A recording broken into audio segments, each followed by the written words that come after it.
shacyo kora uriya mutipe yarasebye cyane ariko abantu tugerageze hari ahantu ngo cyagiye bamwirukana ngo yagiye nta kariso agacana mu muferege nk'isiha cyangwa hengereza ameze nk'intu panga gasimbuka akagera naho ameneka inkono gusigirira isomo iyo ubibonye isomo rinsigira se n'icya ubwo wowe mbwira ngo natanga ihe nama kuko isomo ryo ntaryo isomo se ry'indaya. Kigali News Channel.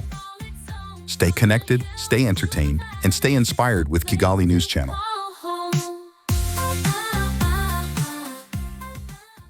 Hello guys, bakunzi ba Kigali News Channel, reka ntangire mbashimira ndetse nanabaha ikaze kuri mwe mwese mwamaze gukora subscribe kuri Kigali News Channel. Ndagira ngo ndabure n'abatarakora subscribe mubyibuke mukore subscribe, share, like na comment, ariko cyane cyane subscribe kugira ngo mubashe kubona notification z'ibiganiro byiza tugenda tubagezaho. Ukuvuga ngo uyu munsi turi kumwe n'umuntu wa danje.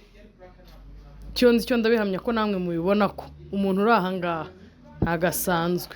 Turi kumwe na Karabo K'Imana, inshuti ya Clarisse Karasira, inshuti ya entertainment, umuntu uzi ku entertaining abantu cyane ndetse akaba asobanukiwe ibya showbiz y'i Kigali kabisa. Ndagira ngo rero tumwakire kuri kamera za Kigali News Channel, tumuhe ikaze. Yego urakoze cyane, nishimiye nanjye kwicarana nawe. Ndakeka ari ubwa mbere twicanye mu kiganiro. Yego. Ni ubwa mbere. Ni ubwa mbere pe. Umwe yari umufana wundi ariko none turahuye kuri Kigali News. Nsaba abantu mugiye kuri Kigali. Uvuze ngo umwe, vuga ngo njye nari umufana wawe nawe uri umufana wanjye kundusha. Ubwo twese turafana. Njye nagufanaga kukurusha. Yego. Ubwo rero noneho no kuvuga ngo ibigiye kubera hano ni ibintu bikomeye. Gusa iyo mbanje kubwira abantu nkababwira aka kantu mujye mukitondera. Iki kiganiro kigiye kuvugirwamo ibintu binini cyane. Niyo mpamvu nkusaba kugira ngo uze kugisharinga turebe ko abantu baza kugikurikira ari benshi kuko haraza kubamo inyigisho nyinshi kandi nziza. Kara, nyuma yo kukwakira ufite ibibazo byinshi ariko reka mpere ku kibanze. Kara, ko ndeba wambaye urimo uragaragara muri kamera. Yego. Liza waje utambaye sutiya hari. Sutiya ndayambaye pe, reba ntako ntagize. Kara ntabwo nkweretse. None se nkwereke. Ngire nte ngo ubibone. Gusa urashaka kwigana Sabe nawe uko akorera. None se Sabe ko yavunitse ngiye hari ubwo mvunitse. Ariko nawe rero ngo hari amakuru ufite. Shacyo kora uriya mutipe yarasebye cyane ariko abantu tugerageze. Oya, mbabarira wikitanguranwa mbabarira ureke nkubaze. Hari ahantu ngo cyagiye bamwirukana ngo yagiye nta kariso yambaye disi. Kara, hari ubwo na rimwe birakubaho kuba waca inyuma umugore wawe? Wenge ibyo ni private life yawe. Okay, ni private life yawe nambare kuba nari mbyinjiyemo, ariko ikintu kimwe nshaka kubaza ni kimwe. Uri umugabo ufite uko ubona ibintu nuko byakira ndetse ukagera nuko bitekerezaho. Uko mbona ibintu. Nyine ugira uko ubona ibintu uko byakira nuko bitekerezaho. Ariko akarinda niyavunika ashobora kuba sinzi igitsina gishobora kuba cyari gifite ibibazo. Ubwo ndabyoroheje kubera oya ibyo ntabyo mvuze. Ariko n'ubwa mbere mbonye umuntu avuye kurongora akanyura ahantu akayikanga afite amafaranga akayirukankana akaca ahantu mu muferege imbeba yataye imodoka akagenda kaza kuri urakoze cyane Kara. None se reka nkubaze nka biriya bintu cyuriya muntu akoze ibintu nka biriya wakwigiriye somo. Basi se umuntu ataye ama etage, ataye umugore mwiza, asize iki? Ajyanye imodoka nayo mu kwiruka arayitaye. Ngo hari n'ikindi kimodoka giparitse muri kiriya gipangu nabwo bigeze kuba mutesha. Baragisigara nanone icyo kimodoka kuko ngo abo bantu bari muri icyo gipangu ntago bazi kugitwara. Cyaguye uruhumbu banze no kukigurisha kirimo aho ngaho cyunamye mu gipangu. Bigeze kumutesha imodoka? Nayibonye se y'umukara. None se n'ukubera iki hagaragaye? Yaguye urebe ko none se kubera iki hagaragaye amafoto yuko aryamye hasi yavunitse hakagaragara amashusho yirukanka ahunga, kuki hatayigeze imbere y'ibyo byose hagaragara amashusho y'iyo modoka? Irahari kandi twaravuye ku kamera ejo bundi. Ubwo se tubyite ko bari baramworoheye ariko akanga kananirana. Ngo uriya mutsi we ntago ugituza. Uhora uregeye, uhora uri strict. Ngo n'umutsi uhora ureze ntago ujya upfa gutuza sinzi ibintu biturisha. Uri umugabo kandi urubatse. Sibyo? Turanakubaha nk'umugabo wubatse kandi w'umupapa. Ahubwo ngiye hari ikintu kimwe mfitiye amatsiko.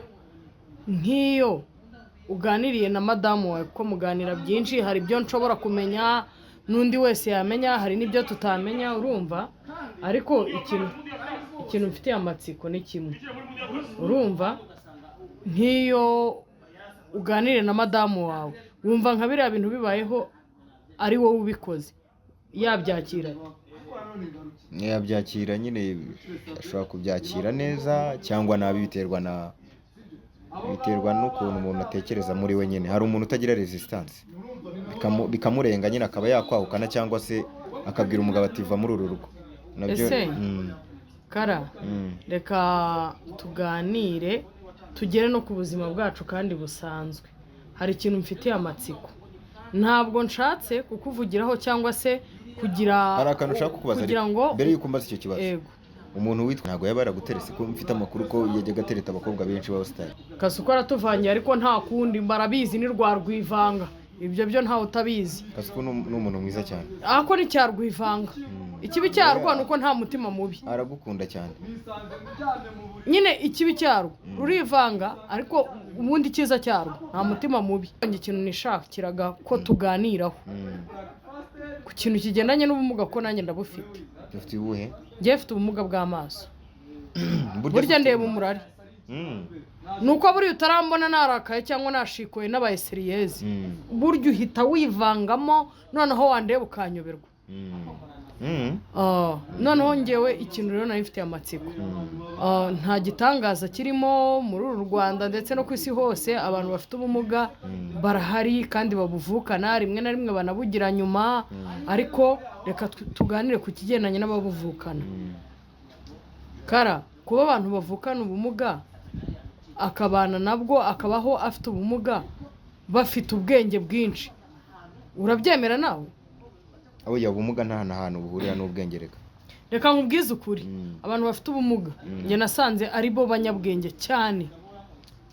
Oya, no muri statistique yakozwe ku rwego rw'isi mperuka, icyo cyegeranyo cyakozwe mu myaka nk'ibiri ishize, bavuze yuko abakozi beza ku isi ari abafite ubumuga mu mabarura yakozwe, ngo kuko bo ntago bagira ibintu bibarangaza cyane, baba bari focused ku byo bakora, ku kazi, baba bari concentré mu kazi cyane, ari byo bintu bitayeho, ntago bajya mu tuntu two hirya cyangwa ibyahe n'ibyahe. Ariko uzi impamvu ibyo bintu mbyemeye? Ntago wakabaye ndusha amafaranga, ngo ubu ndusha n'izina n'ukuntu nakoresheje uko nshoboye ngo nsare muri iyi mihanda bikanga. Amafaranga se ndakurusha Riza, ntago nyakurusha. Utuye muri Kigali, ufite inzu, buriya iyo utuye muri Kigali uri umuntu ukaze. None se Kara, ikindi nkeneye kumenya, ikibazo nkunze kwibaza cyane, buriya reka nkubwire ikintu kiruta byose. Kumbwira ngo nzi kurongora kuko nakubonye. Oya, ibyo kuba uzi kurongora byo, ako kantu ushobora kuza kukambaza nakubonye. Oya, ibyo kuba uzi kurongora byo bikugaragaraho. Urimo urabibona? Niyo umuntu akwitegereje abona warongora umuntu agahera umwuka. Ahubwo ngewe ikintu nge nshaka kwimenyera. Oya, wawuheza umuntu Kara. Buriya rero hari abantu baba bakubona rimwe na rimwe bakagira ngo uroroheje, ko nta kurongoye. Oya, buriya umuntu uzi ibintu niyo agenda ubona ari kazungu azi ibintu. Oya, ako kantu ka kazungu ko kiburira. Genda kazungu uzi ibintu, genda karabuzi ibintu. Umva se Kara, ikintu nari mfitiye amatsiko ni kimwe, kuba buriya umuntu afite nk'ubumuga runaka ntabwo bishobora kuba byatera nka bamwe mu muryango we kuba babuvukana, urugero nk'abana be, iki gutyo. Ça dépend, biterwa. Iyo nukuvuga ngo umuntu usa nkanjye kugira ngo avuke nuko ababyeyi bombi baba barahuye bafite melanine zidahagije, cyangwa se bafite imisemburo itahagije. Iyo babyaye rero uwo mwana ufite ubumuga bw'uruhu, n'uwo mwana aba afite melanine zidahagije. Noneho kugira ngo rero njye ntabyara undi muntu usa nkanjye, bisaba ko nshaka umugore ufite melanine zihagije, ziri full. Ariko iyo nza gushaka umugore ufite melanine nawe zidahagije, twari kubyara noneho umwana uri hanyuma yanjye. Ni ukuvuga ngo nimba wenda njye mfite ubumuga bw'uruhu buri ku kigero cya 70%, uwo mwana ari kuba afite ubumuga buri kuri 30%. Ni ukuvuga ngo uruhu rwe rwari kuba ruri affected cyane kurusha uko njye meze. Nimba njye izuba rishobora kumera nabi cyane, we riramwica birenze. Ese Kara, hari igihe nigeze gukora filime igendanye n'abantu bafite ubumuga, ariko ngewe nyikora nyita isano nabo nikoranye n'umuntu w'umupapa bita Nyankiko Petero ari nawe twapanze iyo projet aba ari nawe dufatanya kuyikora. So rero ngewe hari ikintu kimwe nahoze nifuza kumenya, hari igihe ushobora kuba wowe waragize wenda icyo kibazo cyo kubyarwa n'ababyeyi badafite melanine zihagije, nawe ukavuka ufite nkeya, ukaba unsobanuriye ngo iyo uza kuza kugira gushakana n'umudamu udafite nawe melanine zihagije byari guteza umwana uzavuka ikibazo. None icyo kibazo nticyabayeho, ese wakoresheje irihe banga kugira ngo ubashe kuvumbura ko umuntu wakunze kandi ugiye gushakana nawe izo melanine zifite kandi zihagije? Urakoze ku kibazo cyiza. Navuga ko ari ya mahirwe. Erega kugira ngo ubone umuntu ufite melanine zidahagije no mu Rwanda ntago ari abantu benshi. Aba ari abantu bake ushobora kugenda ubona bafite melanine zidahagije. So rero njye navuga ko nta bindi birenze nakoze, sinigeze njya kumupimisha ngo ndebe, kandi ibyo nari nabizi ahubwo sinzi ukuntu akantu kari kanciyeho kubera twari muri covid. Ubwo rero icyo nakubwira cyo nuko n'amahirwe nigiriye. Warongoye muri covid? Nibwo narongoye.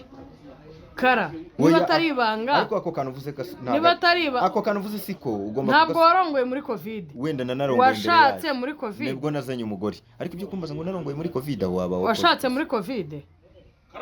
Karame. Wubatse urugo muri covid. None se Kara, ko mvuze kurongora muri covid ugahita umbwira ngo ntabwo warongoye, wakwaninga hindure warongoye ryari? Wenda urugo birumvikana ko warwubatse muri covid, kurongora watangiye kurongora ryari? Ntago mbizi kubera ko nge nashatse muri covid. Reka tuzingiraho nuko nari nkukuze nyine umbaza ngo warongoye muri covid utazi wenda nimba mbere ntararongoraga cyangwa ntararongoye. Uko biri kose wararongoraga. Nese wapfa kwidumbukiza ukarongora utazi ibyo ari byo? Nese nari kurongora nta mafaranga. Ako se wamuga. Ko nabonye muri iyi minsi kugira ngo urongore umuntu bisaba ko Sekara, ngewe noneho ko nudafite amafaranga namubuze ubu ndongorwe muri gahunda ngira inama. Ariko rero ibintu by'imirongorere bivanye hano. Ngira inama y'ukuntu nzabona umugabo. Ntago mbizi ngewe. Uze gutanga nimero hano hari abantu bagukurikiye bafite amafaranga. Babakire baba diaspora. Nk'abantu mwe mu Rwanda no kugira ngo ndongorwe. Urashaka bakurongora? Nashaka kurongorwa. Urarongorwa rero. Ndarongorwa nande se ngaho nsezeranya kuri bundongorwa. Ukurikiye ushaka kurongora arakurongora. None se Kara, kubera ko akeneye umugore. Turetse ibyo ngibyo Karabo, wadusobanuriye ubuzima bwawe, wadusobanuriye n'iby'imihanda yose ububizi, watuganirije bihagije. Ikindi kintu nkeneye kumenya, Karabo amazina ye bwite. Amazina yanjye bwite ni Mazimpaka Patrick. Mazimpaka Patrick. Mazimpaka Patrick yeze amashuri angahe? Ariko uyu munsi muri iyi minsi nakizaho kandi kazina. Katurabure na nakize irindi zina rya Paul Kagame. Mazimpaka Patrick Paul Kagame. Abatirijwe kuri Kigali News Channel aka kanya nanjye mbirambuye ikiganiro. President yavuze ngo twese ngo turi ba Kagame. Nanjye igipfunsi hejuru. Ariko turamukunda perezida wacu. Akwiriye rega gukundwa. Turamukunda cyane n'igihugu. Hari umufande twaganira nimugoroba. Ndanamusuhuje yambwiye ati njya nkukurikira ibiganiro ukora ariko dushyiramo igihugu cyane. Yego urabikora ariko ongeramo akandi kantu. Kugikunda ni inshingano zacu igihugu. Ariko ndamusuhuje turi kumwe na super manager nawe aramuzi. Uwo mufande rwose ni umumajoro ukomeye.